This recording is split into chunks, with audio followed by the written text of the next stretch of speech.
এরকম আলু পটল দিয়ে কার কার চিকেন কারি পছন্দ, সো অবশ্যই আপনারা আমার ভিডিওটা দেখবেন আর বাসায় একবার হলে ভালো লাগলে বাসায় একবার হলে এভাবে বানাবেন। তো আজকে দেখাবো আমি আলু পটল দিয়ে চিকেনের কারি। তো আমি মশলাটাকে বেশ সময় নিয়ে একটু কষায় নিলাম, দিয়ে দিচ্ছি আমি কেটে রাখা ভালোভাবে ধুয়ে রাখা চিকেন। তো চিকেনটাকে দিয়ে আমি আরও বেশ সময় নিয়ে এটাকে ভালোভাবে কষায় নিব।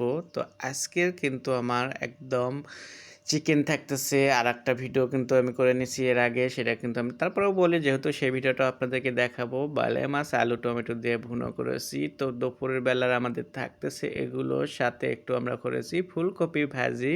তো যাই হোক, আমি তো আগের ভিডিওতে একটু বলেই দিলাম যে আমাদের বাসায় আমরা সবসময় একটু সবজিটা খুবই কম খাই, সবসময় মাছ মাংসটাই থাকে।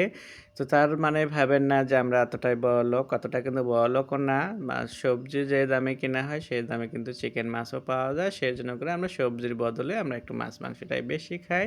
তো যেহেতু বাচ্চারা আছে, তো বাচ্চারা তো এটাই পছন্দ করে, সবজি তেমন একটা পছন্দ করে না। তো আমরা বড় যারা আছি তারা একটু হয়তো চিকেন থেকে পটল আর আলুটা খেয়ে নেবো এরকম মাংসের সাথে।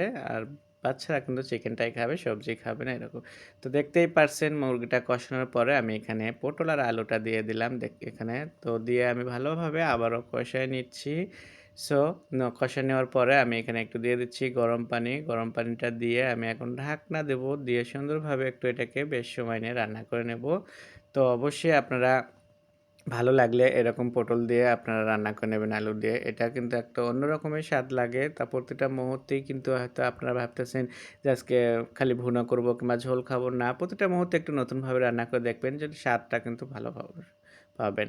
তো বাসার যারা সদস্য আছে তাদেরকে অনেকভাবে অনেক রকম করে কিন্তু আমরা রান্না করে খাওয়াতে পারি, প্রশংসাও নিতে পারি। সেটা আমাদের উপরেই করে।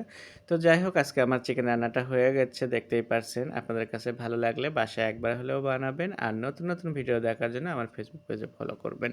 অবশ্যই লাইক কমেন্ট শেয়ার করে যাবেন। সবাই ভালো থাকবেন। আল্লাহ হাফেজ।